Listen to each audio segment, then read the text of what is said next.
Bienvenidos, bienvenidas a este espacio de mecenazgo y una edición especial de Mecenazgo Vivo Podcast. Hoy vamos a tratar el tema de abril en la memoria, arte, ciudadanía y paz. Nos honra compartir este espacio con Ciudadanía Segura, que es el programa del Ministerio de Interior y Policía, y junto con él nuestro director David Polanco, que también va a ser parte de los conferencistas de este podcast especial sobre la memoria de abril. Y junto con él, nosotros también vamos a participar en ese debate y tendremos la participación especial del querido amigo Miguel Ángel Pérez.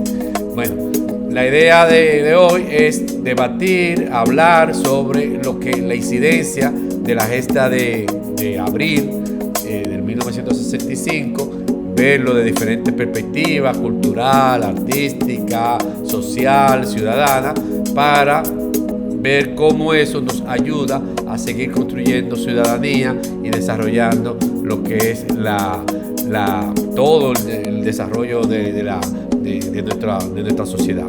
Entonces así comienza Mecenazgo Vivo Podcast y nada, seguimos. Mecenazgo vivo, la la la la. Mecenazgo vivo, la la la la. Mecenazgo vivo.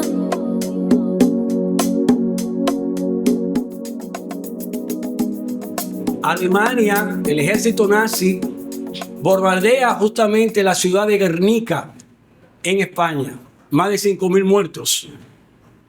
Ese hecho va a generar que Pablo Picasso se inspire en esa obra universal antibelicista que se llama Guernica.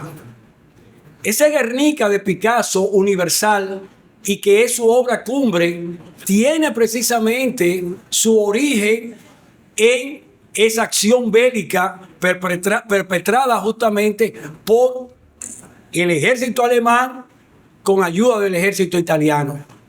Picasso se entera por el periódico del hecho, lo invitan a una exposición en Francia en el 37 y crea el Guernica.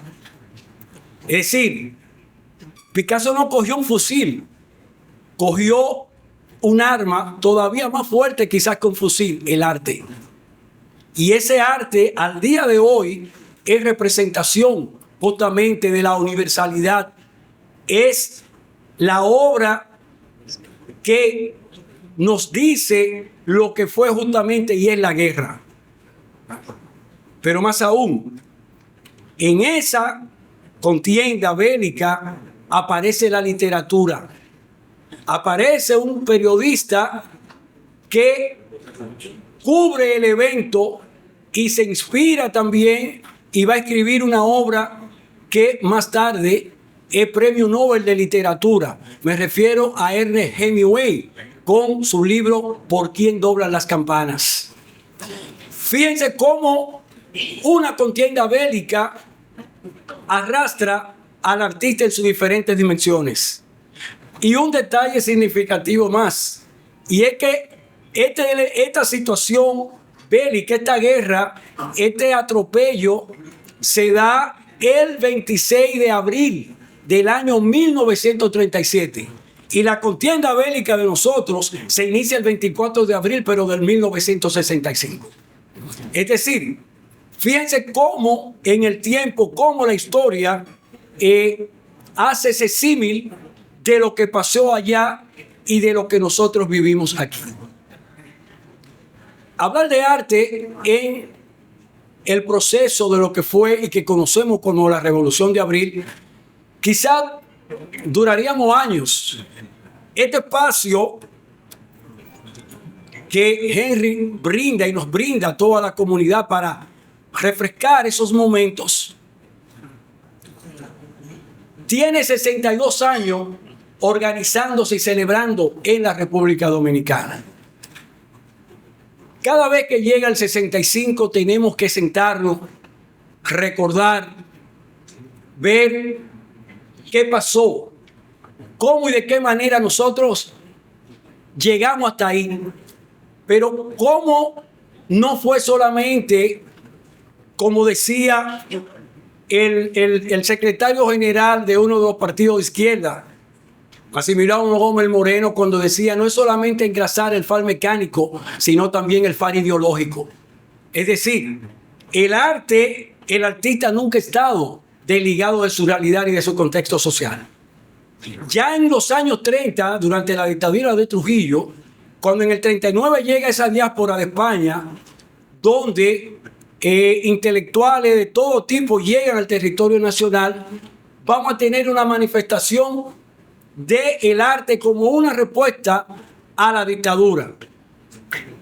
El Zanetti pinta el mural que está en el Castillo del Cerro en San Cristóbal.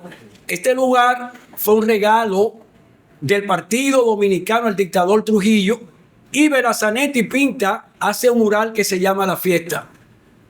Cuando el dictador llega al Castillo del Cerro, que hoy es en la escuela de la penitenciaría, y ve el mural, impactado por el mural, decide no tomar el Castillo del Cerro. Los que han ido al Castillo del Cerro y han visto el mural, o lo pueden buscar ahí en YouTube, se darán cuenta que jamás una fiesta, jamás el merengue, la tambora, que es el arma, se ejecuta triste. Todos los músicos en el mural aparecen tristes. El artista acababa justamente de hacer una crítica social a la dictadura, pero la hizo desde su arma, el arte. Ese es su arma. El arma del artista es el arte. Plasmó su disgusto y su antitrujillismo en ese mural, lo que generó problemas con Trujillo y que Trujillo no aceptara el Castillo del Cerro. Más tarde, en el año 1956, hay un grupo llamado el Grupo de los Cuatros, donde estaba Martínez Ricci y otros que también deciden levantar su voz, pero de manera sutil, frente a lo oprobio de la dictadura y todo el avasallamiento de esa dictadura en ese momento.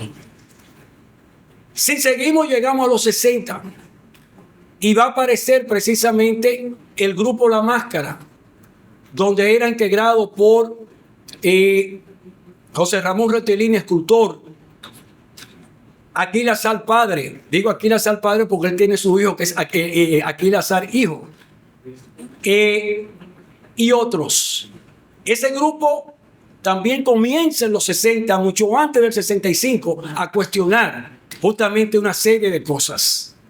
Va a aparecer Silvano Lora con una formación ideológica llegado de Europa, e inicia otro grupo llamado Arte y Liberación.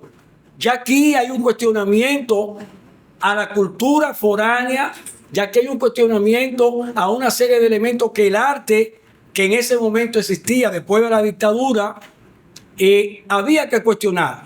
Este grupo, formado por Silvano Lora, otro artista llamado Condecito, le decía, yo tuve el placer de conocerlo, y Asdrúbal Domínguez, que también llegaba de Europa, forman este grupo que es justamente, podríamos decir, el germen de lo que más tarde en la Revolución de Abril se va a llamar el Comando de los Artistas. Fíjense que la lucha del artista no fue en el 65, viene desde la dictadura de Trujillo. Y se va a consumar justamente con el año 1965. Vamos a ver manifestaciones artísticas como fue el himno de la revolución escrito por Aníbal de Peña. Pero vamos a ver poetas, como es el caso de Miguel Alfonseca, Pedro Mir,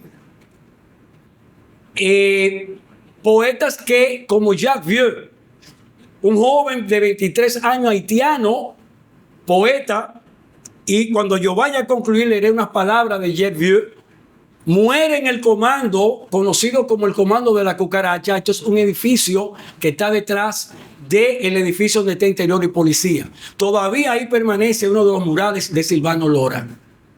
La poesía va a ser parte justamente de este movimiento del 24 de abril. Se organiza en lo que es el Comando de los Artistas, logran conseguir una casa después de hablar con la persona que estaba, Montearache, que era justamente el encargado de los hombres rana, y les ceden una casa a este grupo de artistas en la Santo Tomé, y se va a comenzar a producir arte vulgarmente por un tubo. Aparece la grafía, aparecen las pinturas en las paredes, se organizan exposiciones, se presentan 2 obras del cine, una llamada La Silla de Franklin Domínguez y Camilo Carrao. De la autoría de Franklin Domínguez se presenta esto, se organizan cineforum. Resulta que para ese tiempo, y podría decirle hasta los años 90, la ciudad de Santo Domingo gozaba de muchas salas de cines. Y más que salas de cine, eran salas de teatro. Todos estos eventos, ellos toman cine como la Independencia. Lo que hoy es el Canal 5 es el cine Independencia, el cine Leonor, el cine San Tomé, el cine Rialto y demás salas de cine fueron utilizadas por el comando de los artistas para llevar su arte al pueblo y decirle precisamente que el arma de ellos era esa, el arte. Manifestaciones en lo que tiene que ver con la fotografía. Hay una foto que ustedes conocen muy famosa, que es de un dominicano, se le conoce como el dominicano valiente, que es aquel dominicano que se opone a la recogida de basura por parte de un soldado norteamericano y se le posiciona en esta forma. Es decir, yo no recojo basura. Esa foto anduvo el mundo entero, y si la abordamos desde el punto de vista del arte, fue una de las manifestaciones que van a tener su trascendencia en lo que fue la contienda del 24 de abril. Vamos a ver el teatro en la mano de Franklin Domínguez, el Pera y otro teatrista, Iván García, y otros teatristas que llevaron su arte a la zona constitucionalista. Yo conversaba con Henry y le decía, yo vivo en San Carlos, nacido, criado y vivo en San Carlos. San Carlos tenía 8 comandos. Y hay veces que me pongo a pensar, porque el mismo tema de la seguridad no permitió que el arte pudiera salir de la zona constitucionalista. El arte no llegó a San Carlos. Sí hubo artistas, como le señalaba el caso de José Ramón Rotellini, que pertenecía al grupo La Máscara, a donde estaban, le señalaba a otros artistas, como Aquiles Azar. El arte no pudo salir de la zona constitucionalista por un tema de seguridad. Sin embargo, en la zona constitucionalista, la poesía, el teatro, el cine, la música. No olviden que parte de ese comando también estuvo Fernando Casado y otros artistas. Es decir, que toda la manifestación habida y por haber en materia de arte fue llevada al pueblo a través de lo que era el comando de los artistas en la zona constitucionalista. Hay 2 figuras que yo quiero mencionar, porque muchas veces cuando se hace ese tipo de coloquio se olvida. Uno es sancarleño y otro tuve el honor de conocerlo a los 2 y jugaron su papel en lo que fue la Revolución de Abril. Yo me refiero al bailarín clásico Fran Ucero, que durante muchos años dirigió en los años 90, finales de los 80, comienzo de los 90, el Ballet Folclórico de Turismo, y una figura que muchos de ustedes han escuchado, que no tuvieron la oportunidad de conocerlo ni saber, pero que jugó un papel como artista y como en el frente de batalla. Yo me refiero a Tony Chavarría Cambumbo. El Comando 51, que funcionaba justamente por aquí, por La Mirillo, estaba casi entre Santa Bárbara y Meriño allá. Este comando toda la presencia del comando era de gays. Y ellos tenían una frase que decía: no somos muchos, pero somos muchas. El comando no tenía distinción porque era un tema de patria. Ahí no había clasismo. era un tema de patria. Ahí no había ningún prejuicio, era un tema de patria. Cuando Jacques Vieux muere en el ensanche de la Cucaracha, en el Comando 51, ahí no se estaba mirando el origen de Jacques Vieux. Se veía el poeta y el luchador antiimperialista que defendía una tierra de él, que era la República Dominicana. Y eso eran los comandos. Esa libertad en todo lo que tenía que ver con el que estuviera dispuesto a enfrentar su vida por la República Dominicana. Es decir, que el arte jugó su papel, el arte estuvo presente al lado del pueblo dominicano. Los artistas dijeron: estamos aquí, estamos presentes al lado de ustedes, claro, con nuestra arma, el arte. El arte como expresión de un pueblo que no estaba dispuesto a soportar los atropellos y que pedía un respeto a la Constitución del 63.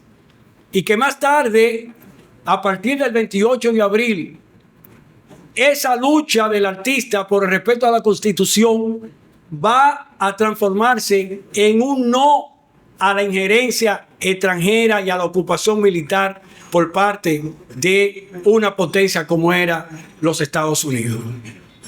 Ahí el artista va a mostrar esa sensibilidad de que el arte no era arte por arte, sino que había un compromiso moral y social con este pueblo.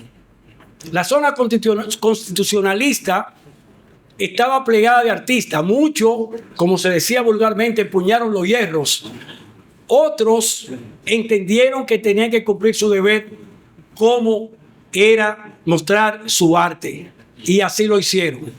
Por eso, al día de hoy, nosotros tenemos que agradecer, tenemos que poner de manifiesto nuestro más grande sentir a todos esos artistas dominicanos que con valor llegaron hasta los comandos en la zona constitucionalista a decirle a este pueblo: estamos presentes. Que vive el arte y que viva la República Dominicana.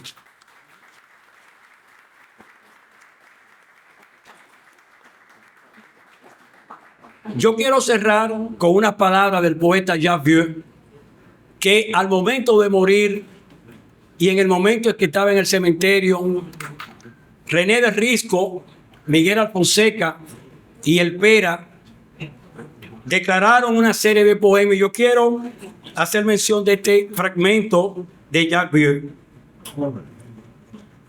¿Qué silencio nos quedan por recorrer? ¿Qué senderos aguardan nuestro paso? Cualquier camino nos inspira la misma angustia, el mismo temor por la vida. Nos mutilamos al recogernos en nosotros. Nos hicimos menos humanidad. Y ahora solos, combatidos, comprendemos que el hombre que somos es porque otros han sido. Jacques.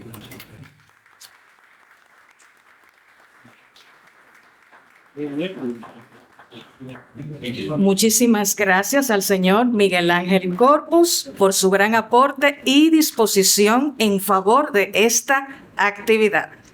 Antes de continuar, nos gustaría informar al público presente que por favor coloque sus aparatos electrónicos en silencio. A continuación, vamos a recibir a nuestro siguiente panelista, el señor Henry Mercedes Vales, quien es educador, productor de cine y actual director de mecenazgo. Recibámoslo con un fuerte aplauso.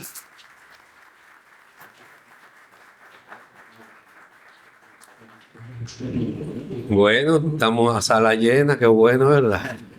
Y además quiero informarles que esa camarita que están ahí es porque nosotros tenemos un podcast que se llama Mecenazgo Vivo Podcast, MVP, así mismo, ¿verdad? y esto va a ser parte de nuestra edición. O sea, los invito a que sigan a través de nuestro canal de YouTube, Mecenazgo Vivo, porque toda esta incidencia va a estar presente en eso. Gracias, David, gracias, Miguel Ángel, por permitirnos estar en este espacio que es necesario, así como decía tanto David como Miguel Ángel, un espacio que llama a la reflexión, a la memoria, ¿verdad? Y que nos permite ubicarnos. Hay algo curioso en la historia, y es que uno cree que la historia está en los libros, pero no. La historia está en los lugares, en las paredes, en lo que se dice, en lo que no se dice. Por ejemplo, yo nací en medio de la revolución. Yo ya tiré mi cédula, nací en el 65, ¿verdad? Y mi familia vivía precisamente acá, en la frontera entre la ciudad colonial y Ciudad Nueva, aquí en la Arzobispo Porte, ahí, ¿verdad? Entonces, me cuenta mi padre y mi madre que la vida continuaba. Incluso mi papá, yo estaba en estos días, cuando comencé a hablar, le dije a papá, cuéntame un poco, a él siempre le gusta hablar porque de esos momentos, porque él era una persona que aunque nació en San Pedro de Macorís, vino muy joven, y se crió aquí en Ciudad Nueva, y su hermano, que era mayor, me dice, no, Carlos arrancó y me dijo, vámonos de aquí, vámonos para un campo, porque y él dijo, no, yo me tengo que quedar aquí. Entonces, él tenía a mi mamá, o sea, estaba con su esposa, que tenía un niño de 1 año, y un barrigón del niño que era yo, ¿verdad? Entonces estaban en ese dilema, y decidieron quedarse aquí. Pero además, ahora trabajo aquí todos los días. Yo siempre he sido una persona mucho de la ciudad colonial, desde joven. No sé, parece que eso aunque después yo nada más duré ahí como hasta los 2 años, después como que siempre he vuelto a la ciudad colonial por aquello de ser artista, de ser gestor cultural, pues siempre este es el espacio. Entonces todos los días vengo aquí y a veces me pasa algo que caminando por la calle siento que estoy caminando sobre algo que todavía no termina de irse. Y un día me hizo como una pregunta, ¿qué fue realmente la Revolución de Abril? Porque siempre se habla de eso, y sobre todo en mi caso, que me marca como mi fecha, son 61 años, no son 62. No me ponga más viejo. Creo que tú estabas hablando de 62 años, son 61, especifica, porque está bien y todo, ¿verdad? Son 61. Entonces, yo voy a cumplir 61, por sí. Entonces, si realmente, porque si fuera una guerra, yo me pregunto, si fuera una guerra, hubiera terminado. Entonces, evidentemente, más que una guerra, es otra forma de ver de esto, ¿verdad? Entonces fue lo que planteaba Miguel Ángel, una revolución cultural.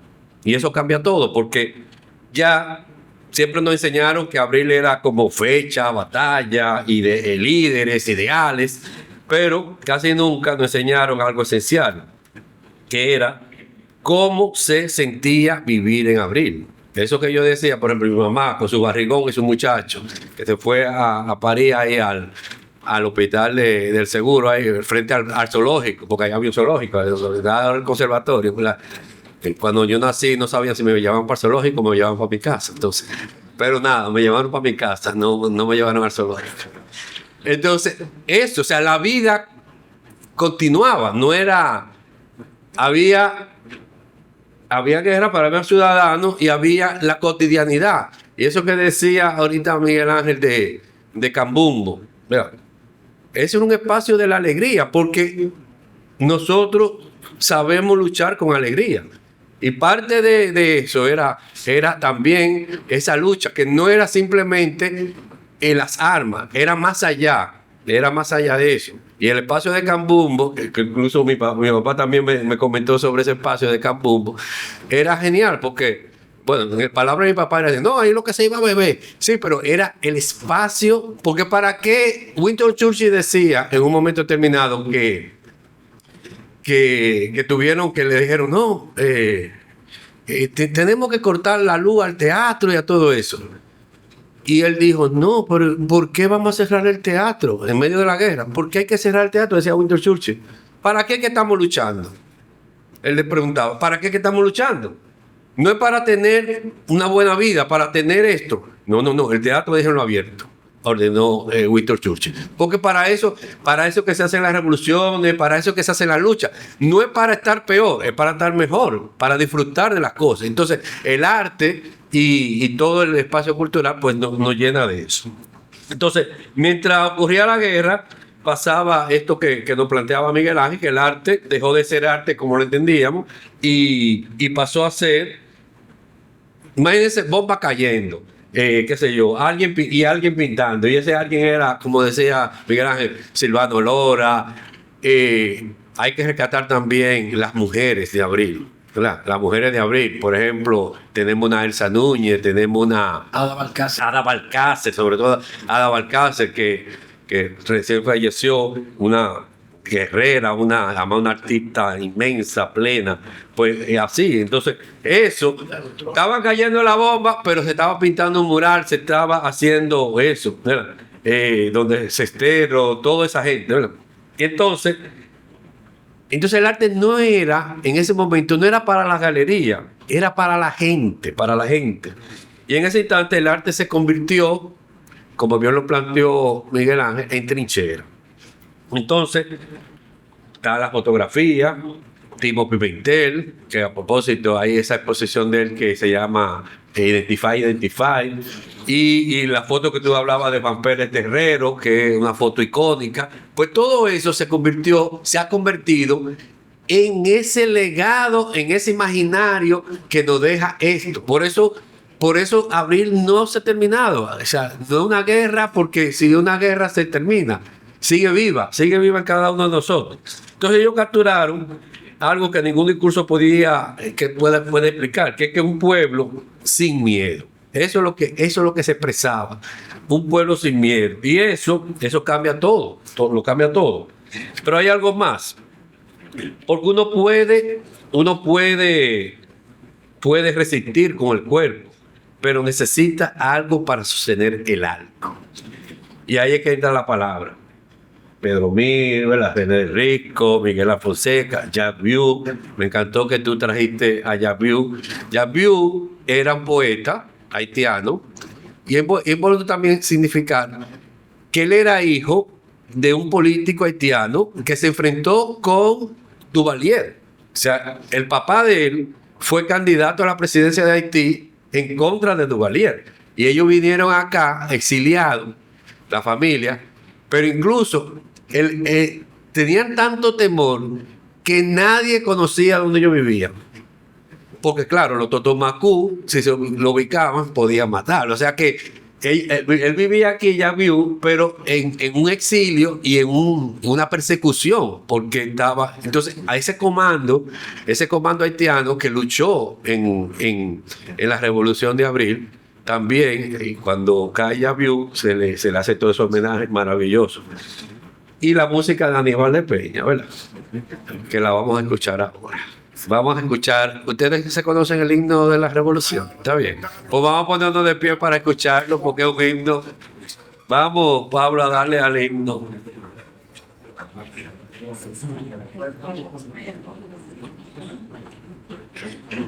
Ya viene, no se preocupe. Que eso era conexión, era lo que hacía que un país no se rompiera emocionalmente, ese tipo de.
La revolución.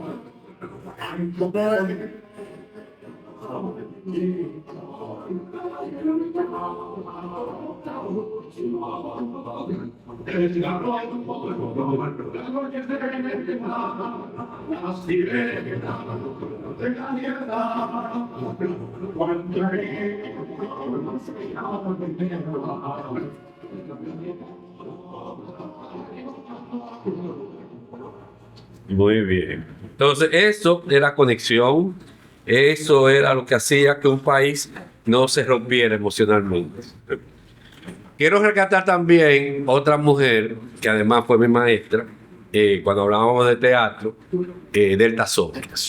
Delta Soto fue una actriz talentosísima, profesora, y además, de hecho, tiene un libro, hay un libro que ella escribió sobre la memoria de una revolucionaria. O sea, que además de su rol inmenso como artista, ella fue una luchadora en la revolución. Quiero rescatar a Delta Soto, porque además me une un vínculo muy fuerte con ella. Entonces, aquí es donde entra una de las mentes más lúcidas de nuestra historia, Juan Bosch.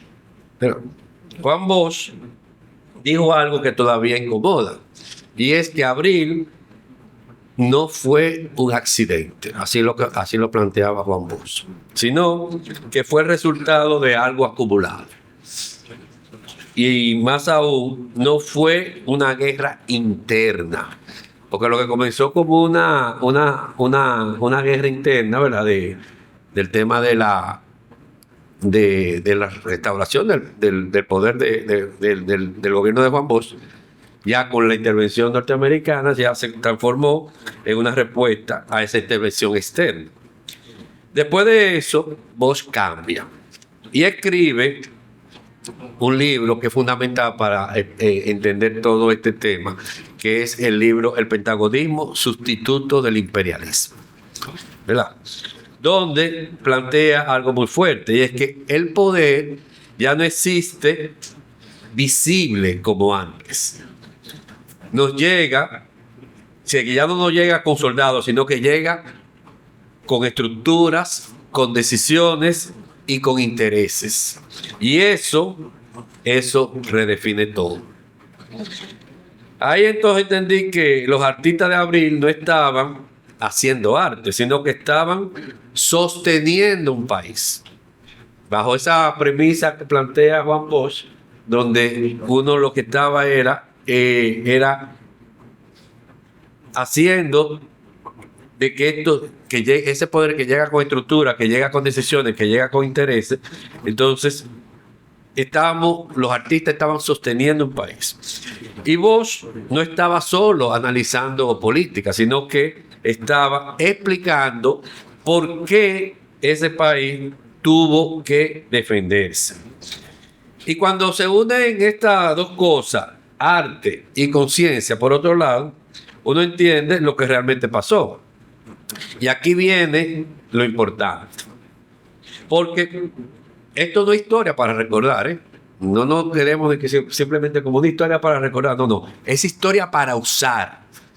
Lo importante de cuando uno hace el análisis de la historia no es como antes que uno se paraba en la escuela, ¿verdad? A recitar y que la revolución de abril, la botella, ¿se acuerdan de la botella, verdad? No se trata de embotellarse lo que fue la revolución de abril, es cómo usar eso, ¿verdad? Hoy no tenemos bomba, por lo menos por este lado. Hay bombas por otro lado, pero aquí no tenemos bomba, pero tenemos otras tensiones. Y entonces la pregunta es, ¿dónde está hoy nuestra trinchera? ¿Dónde está hoy nuestra trinchera? Si no nos están atacando directamente con bombardeo. Entonces yo creo que sigue siendo la misma. Nuestra trinchera sigue siendo la misma. Está en la cultura, está en lo que contamos, está en lo que apoyamos. Por eso está este tipo de alianza. Este tipo de alianza con Comunidad Segura, con otras instituciones, pues lo que nosotros estamos haciendo con esto es espacio de trinchera para dar respuesta a eso. Porque al final, un país no se construye solo con política, se construye con sentido. Y ese sentido lo cambia todo, ¿verdad? Entonces,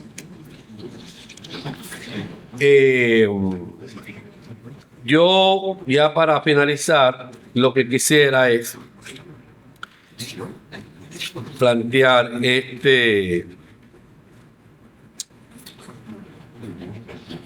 decir que ¿para qué sirve recordar todo esto? Abril en la memoria no es un ejercicio de nostalgia, ni un lamento por el pasado. Es un recordatorio de que la ciudadanía se construye con participación activa. Aquellos jóvenes, porque eran jóvenes, estamos hablando de Silvano Lores, pero ya tienen 30 años, 30 y pico de años, que el más viejo quizás tenía 40, o sea, eran jóvenes. Esos jóvenes, artistas, poetas, comunicadores, ahí estaba también Uchilora, Piquilora, o sea, nos enseñaron que el arte tiene una función social pedagógica, la de humanizar los conflictos y proponer nuevos mundos posibles. La paz que hoy disfrutamos no es un regalo, es una construcción que requiere de memoria y de espacio donde la expresión creativa sea libre y apoyada.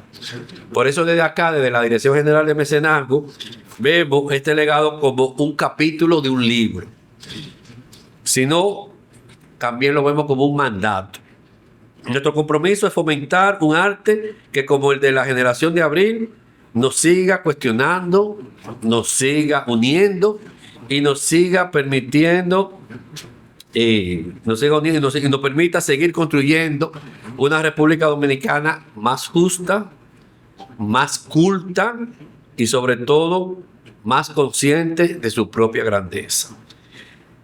Que esta ponencia sea un homenaje a los que ya no están, pero siempre un llamado a los artistas de hoy. La trinchera ahora es el desarrollo, la educación y la paz. Entonces, para cerrar también con un poemita, ¿verdad? Para no quedarme atrás, voy a leer un fragmento de un poema de Pedro Mir, que lo escribió precisamente durante esta contienda, y se llama Ni un paso atrás. Ni un paso atrás. Árbol de luna que obedece al clima en un sistema de nocturnidad. No permitas que el murciélago te oprima. Ni un paso atrás. No permitas que el largo regimiento de los años del crimen pertinaz te toque el hombro con el pensamiento. Ni un paso atrás. Que la alta flor que de tus ramas brota en ese chapuzón de libertad no pierda en miel ni en la más breve gota. Ni un paso atrás. Ni un paso atrás, soldados y civiles, hermandado de pronto en la verdad. La vida es una sobre los fusiles, que no hay trinchera para los reptiles, de malos nuestros a extranjeros viles, ni un paso atrás. La libertad, como antiguo espejo, roto en la luz, se multiplica más, y cada vez que un trozo da un reflejo, el tiempo nuevo le repite al viejo, ni un paso atrás. Ni un paso atrás, ni un paso atrás, Ni un paso para retorno del ayer, ni la mitad, ni un paso en el sentido del ocaso, ni un paso atrás. Que en la lucha del pueblo se confirme sangre y sudor la nacionalidad, y el pecho al plomo y la conciencia en firme en cada corazón, ni un paso atrás.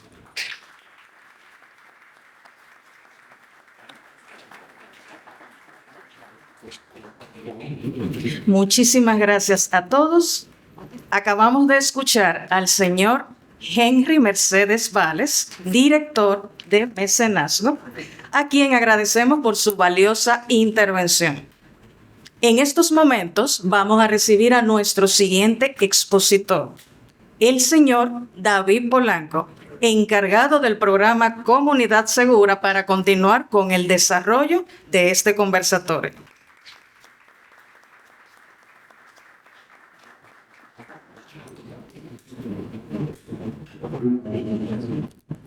Bueno, después de oír a esos dos expositores, ¿me escucha bien, verdad? Sí. Ok.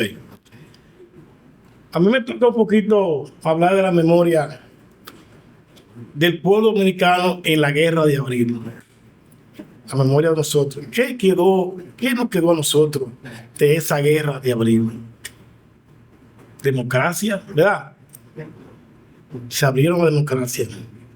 Constitución, la mejor constitución que hemos tenido hasta hoy.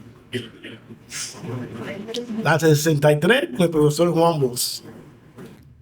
Todavía no hay una tan completa en términos de democracia, desarrollo y libertades. Con esa constitución, gracias a esa constitución, mucha gente en el exilio pudieron venir aquí y hacer política de aquí. Pues cuando estaba Trujillo no permitía partidos políticos. A partir de esa guerra, porque cuando Trujillo muere, aquí habían partidos, pero mayormente era clandestino. ¿De acuerdo? Me refiero al MPD.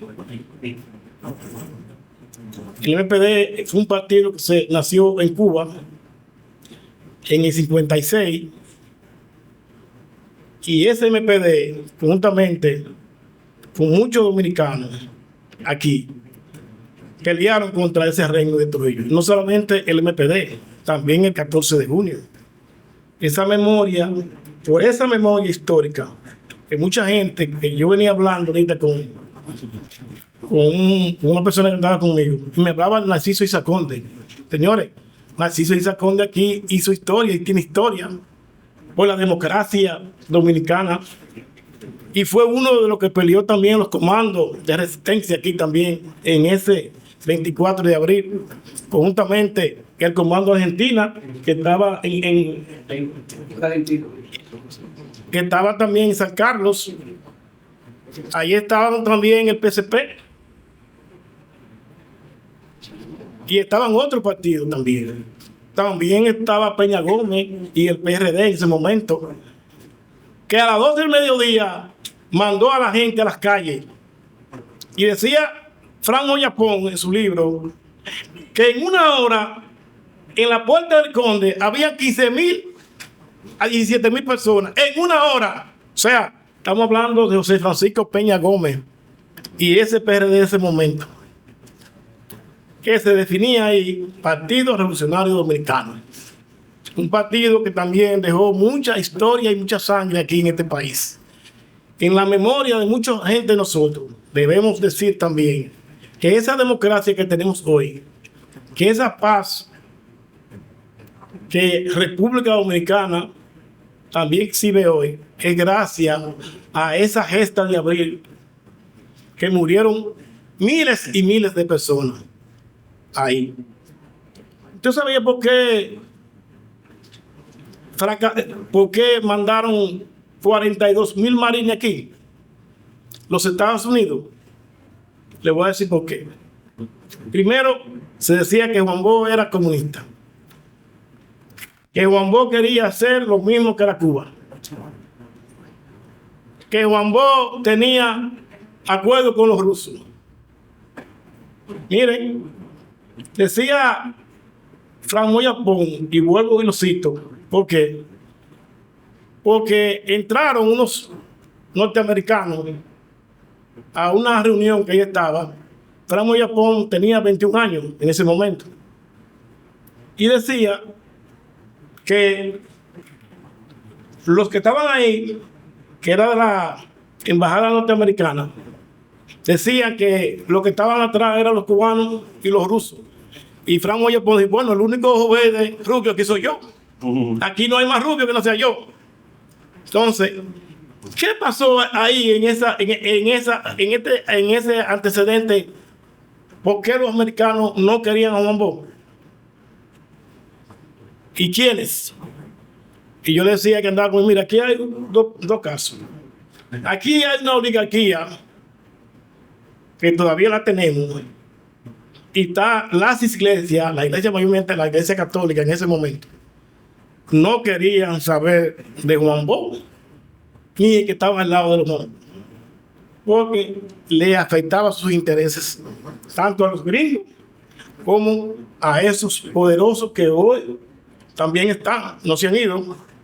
Entonces, la memoria de nosotros debe ser que esta revolución de abril, a nosotros, debe seguir siendo un tema de análisis a profundidad, compañero. Y le digo esto, que yo en el 84 se hizo la poblada también. Yo estuve, no en un comando de resistencia, pero en una celda que yo dirigía a través del MPD, porque vengo del MPD, duré 36, 37 años militando en el MPD.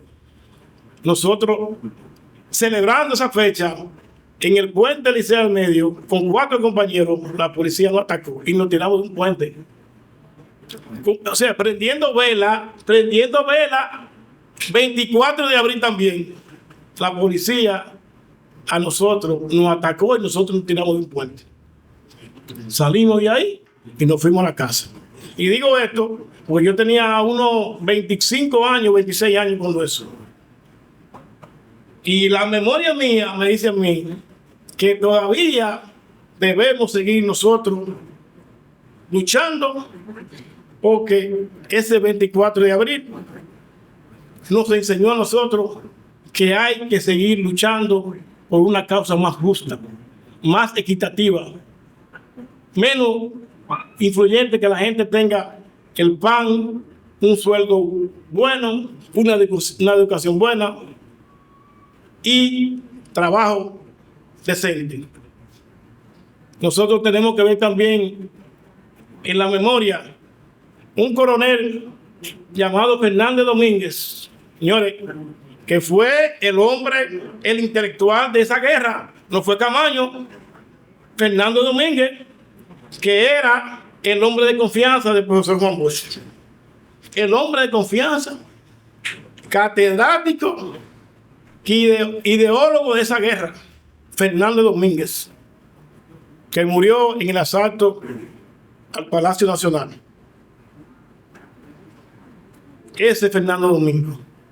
Y también tenemos que destacar la memoria del comandante heroico Francisco Alberto Camaño Deñón, el cual yo pido un fuerte aplauso a nombre del comandante Francisco Alberto Camaño Deñón. ¿Por qué? Ese comandante, sin tener ningún tipo de ideología, le dijo a un comandante, a un jefe norteamericano: no, aquí se va a respetar la Constitución de 63 y vamos a luchar por esa Constitución de 63. Y de ahí se dijo hacia el puente, y ahí se dieron los primeros encontronazos entre los servicios que estaban a favor de la revolución y Wessing y otros comandantes que estaban en contra. Ese general, ese comandante, conjuntamente con ese pueblo que Roberto Casá define como una revolución entre clases sociales, los pobres, la clase media y los militares. Militares que estaban comprometidos con ese pueblo. Los pobres ya se sentían agobiados porque había una clase que lo estaba marginando a esos pobres. La clase media, entonces, como siempre, son las personas que más pagan aquí y menos reciben. También golpeados en ese momento por ese sistema. Por eso los norteamericanos, ese 28 de abril, mandaron 42,000 hombres aquí a intervenir en la República Dominicana. Entonces, yo creo que la memoria del pueblo dominicano, esa memoria, esa llama, señores, esa llama no puede apagarse entre nosotros. No debe apagarse entre nosotros. No puede apagarse entre nosotros. Porque es parte de nuestra cultura viva que mucha gente que está aquí vivió. Muchos de nosotros todavía no estábamos nacidos. Yo nací en el 67, 2 años después de la revolución. Pero yo creo y seguiré luchando para que ese germen de la revolución que el profesor Juan Bosch, que Fernández Domínguez, que Camaño, que esos comandantes que pelearon en esa revolución, esos militares que hoy son ejemplos, al igual que los civiles son ejemplos, que lucharon también, no debe apagarse. Esa llama no debe apagarse. Y exhorto a la juventud que está aquí, que son más jóvenes que nosotros, porque ya nuestro tiempo en el reloj se está agotando. Entonces usted joven que está aquí, usted es joven que está aquí, no usted no, porque ya usted no es tan joven, pero es joven de corazón todavía. Aquí no hay nadie viejo, ¿verdad? Nadie está viejo, pero sí ustedes deben seguir fortaleciendo, luchando por esa memoria histórica, para que ese 24 de abril de 65 no se puede olvidar. Y nosotros, esa llama que inspira a cada uno de nosotros de ese 24 de abril, debe seguir produciéndose en cada uno de nosotros. Para terminar, porque nos dieron 15 minutos y Corpus habló bien condensado en su exponencia, muy bien, y felicito tanto a Mercedes como a Corpus. Y ojalá Corpus y esta casa, que ya es una casa de todos nosotros, se sigan haciendo este tipo de actividades que son culturales y son historia. La historia es la parte fundamental de los pueblos. Pueblo que olvida su historia, ¿qué pasa? ¿Está? Ok, nosotros no vamos a repetir, ¿verdad? Entonces yo creo que gracias a ustedes y gracias a las personas que estuvieron aquí presentes y a los exponentes. Muchas gracias.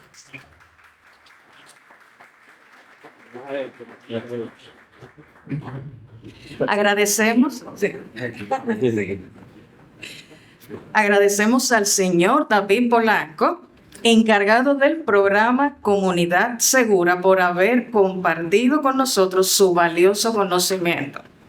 Y luego de haber recibido un contenido tan enriquecedor en el día de hoy, les quiero pedir a nuestros panelistas que nos tomemos 10 minutos para que desde sus asientos tengan la oportunidad de compartir comentarios, reflexiones, experiencias y a la vez puedan contestar algunas preguntas para que puedan interactuar con el público. Si hay alguien que quiere intervenir, pues tienen que acercarse aquí para que quede registrado. Vengan acá, porque si no, no está registrado.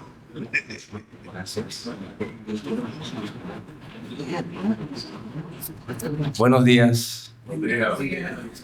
Quiero felicitar este gran evento, porque de verdad que en estos tiempos, como decía David, hace falta, y más aún una generación que prácticamente no conoce estos hechos históricos que levantaron el espíritu duartiano.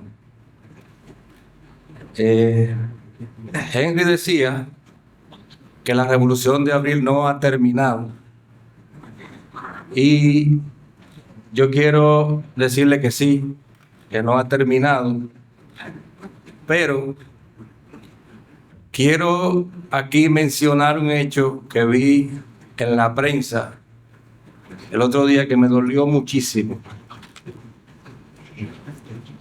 Juan Pablo Duarte decía, una de sus frases: vivir sin patria es lo mismo que vivir sin honor. Y creo que ese espíritu duartiano fue el que prendió en cada uno de los corazones de los luchadores de la Revolución de Abril. El otro día vi en la prensa un importante influencer, vamos a decir quizás el más importante, pedir la intervención de un presidente de una nación extranjera. Prácticamente las mismas palabras que dieron origen, o la misma acción que dio origen a esa epopeya de Abril.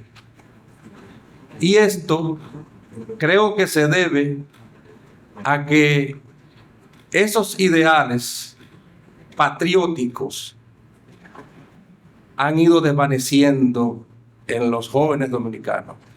Y por eso, eventos como este hay que seguirlos replicando, como decía Miguel Ángel Corpus, a través del arte y la cultura, que es el medio, el canal, donde le podemos llegar más fácil a las generaciones del presente. Por eso, una vez más, saludo este esfuerzo de Comunidad Segura y Mecenazgo, y espero que podamos sacarle buenos frutos. Muchas gracias. Quiero aprovechar esa intervención para destacar el pasado 24 de abril, como parte de la conmemoración de esta gesta, su 61 aniversario, el presidente Abinader emitió un decreto creando una comisión para el Museo de la Gesta de Abril.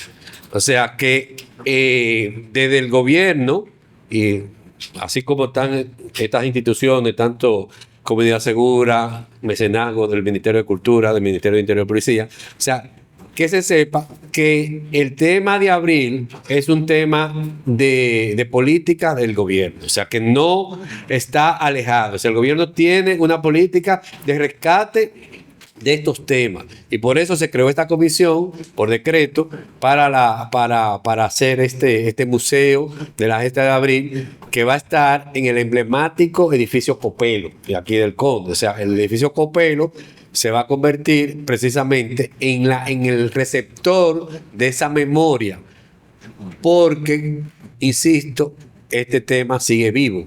Y la idea de las políticas que se generan desde el Estado es mantener vivo todos esos temas que son vitales para nuestro desarrollo como país y para nuestra convivencia pacífica y democrática.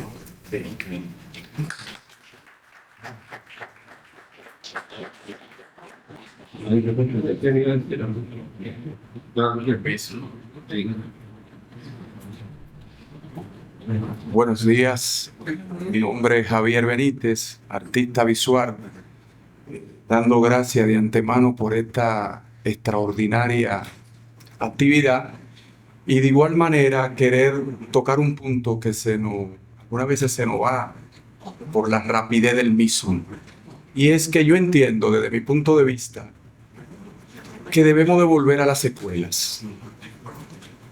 debemos de volver a los planteles educativos y debemos de tomar la iniciativa y volver a los clubes. Se nos ha perdido esa conexión. Yo recuerdo, yo me crié en el Capotillo, pero yo siempre fui un enfermo de la zona colonial, porque yo conocí la zona colonial a los 8 años, porque mi papá trabajaba acá. Y siempre me quedé vinculado a la historia y a la zona colonial. Luego vengo a los 16 años a estudiar arte. Y yo he podido notar que el mayor problema que tenemos en educación es que nos hemos alejado de la comunidad. Entonces, todo este tipo de evento, un decreto, una ley nueva, no significa nada cuando no se va al pueblo, cuando no se visita la comunidad, cuando no se le lleva a los barrios. Los mayores representantes de nuestras artes, de nuestras políticas, vienen de los barrios. Parece mentira, pero los más grandes contactos que tiene la historia nuestra vienen de un barrio. Usted puede enumerarlo uno por uno en las distintas áreas que usted quiera, y el barrio está presente un 90%. Pero luego subimos a las esferas de los gobiernos, no importa cuál, y nos desligamos del barrio. Y por eso podemos ver que ha ido menguando la influencia de nuestros barrios en las determinaciones políticas. Yo entiendo que tiene que haber un híbrido. Yo entiendo que debemos de volver a tratar de tener, como maximizar la participación educativa, volver a los planteles escolares y llevar este tipo de actividad de una manera más abierta para que podamos enriquecer esos que no tienen ni la menor idea de lo que pasó el 24 de abril. Yo vengo de una familia que estuvo ahí, que luchó ahí. Mi madre en el PRD la conoce todo el mundo. Yo soy hijo de la Rubia. Y eran gente que vivían con el fusil en la mano.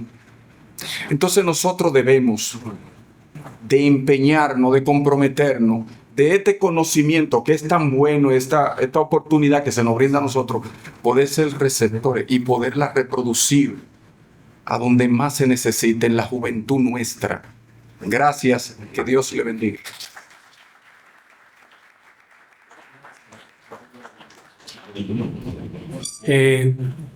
Desde el programa Comunidad Segura, nosotros hemos venido trabajando con un tema que es turismo y comunidad. ¿Por qué turismo y comunidad? Justamente hace unos días, Rainieri, el señor Rainieri, el gurú del turismo del este, hablaba de que todo el mundo no puede ser Punta Cana, de que todo el mundo tiene que tener una marca en función del sitio donde esté.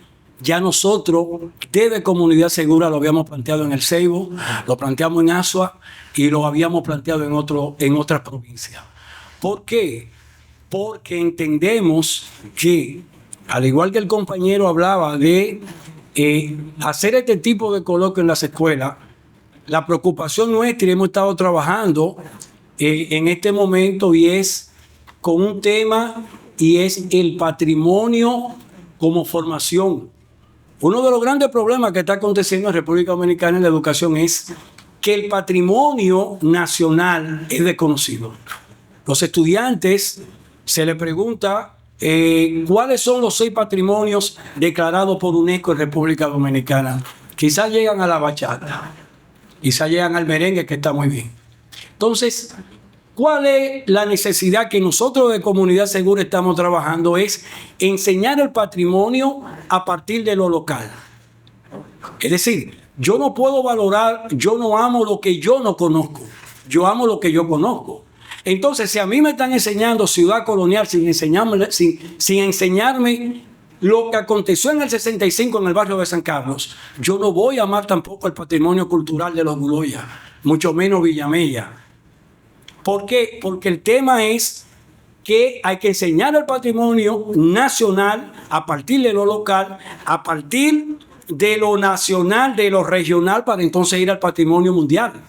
Pero si usted ni sabe lo que pasó en su calle, usted no sabe cuándo se construyó esa iglesia, cuándo se construyó su escuela, quiénes fueron ese nombre de esa calle, quién es y qué hizo.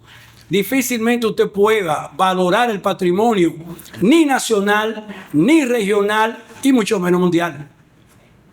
Y en Comunidad Segura sí estamos conscientes de eso, y por eso hemos estado a través de las comunidades llevando ese tipo de charlas y trabajando en ese sentido, de que el patrimonio cultural llegue, y ya no solamente que sea un patrimonio cultural visto desde lo histórico, sino que ese patrimonio se convierta en materia prima, en lo que es justamente hoy el turismo comunitario.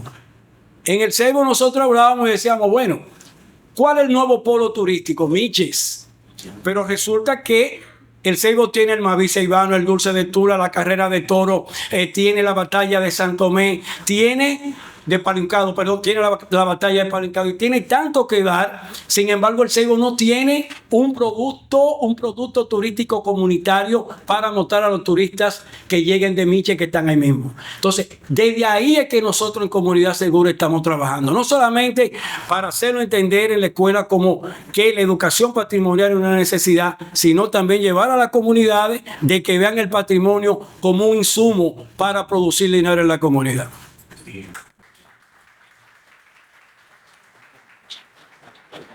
También hay un tema que siempre se habla, que a veces se habla de que no, que hay ausencia de políticas culturales.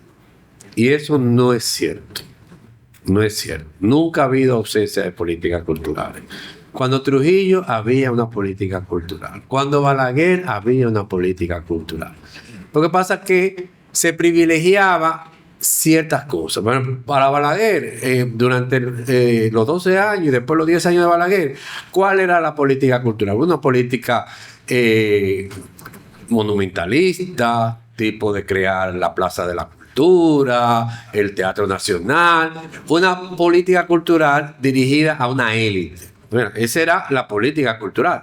Cuando Trujillo se creó aquí la Bienal Nacional, se crearon procesos de políticas culturales muy fuertes, pero desligada de quizá de la comunidad. El trabajo nuestro, y así como lo plantea Miguel Ángel, y con David estaba hablando de eso, y el trabajo que se está planteando es precisamente ese, de integración, de que no sea de arriba hacia abajo, sino que venga desde la base comunitaria y desde ahí, porque la cultura es un tema de la comunidad. La cultura surge en la comunidad. La cultura no es el tema del oculto que viene de un libro, no. La cultura real, la cultura de verdad, es la que surge de la comunidad, y eso se va entonces promoviendo, se va rescatando, se va difundiendo, y después se va consolidando en una acción cultural que nos identifica como pueblo. Pero es de abajo. No, nadie va a decir que, yo me voy a inventar a unos Guloya. Eso no sucede. O sea, no es ni que una gente se puso en su cabeza a inventar a los Guloya, o a inventar a los Congos de Villamella, o a inventar a los chuines de Baní. No es así. Eso surge de la comunidad.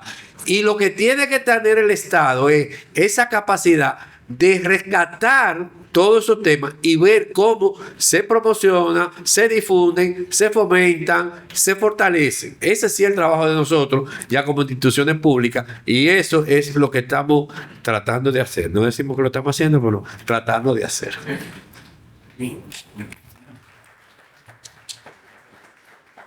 Muchísimas gracias a nuestros panelistas y al público en general por su participación. A todos ustedes, gracias por acompañarnos, por su interés en nuestra historia y contribuir con su presencia a mantener viva la memoria de un hecho que marcó el rumbo de nuestra nación. Al concluir este coloquio, nos llevamos más que información. Nos llevamos el compromiso de valorar nuestra historia, de honrar a quienes lucharon por la democracia y de seguir construyendo un futuro con conciencia, justicia y dignidad. que la memoria de la gesta de abril de 1965 continúe siendo luz que guíe nuestras acciones como ciudadanos. Muy buenos días y muchas gracias. Mecenazgo vivo, la la la la. Mecenazgo vivo, la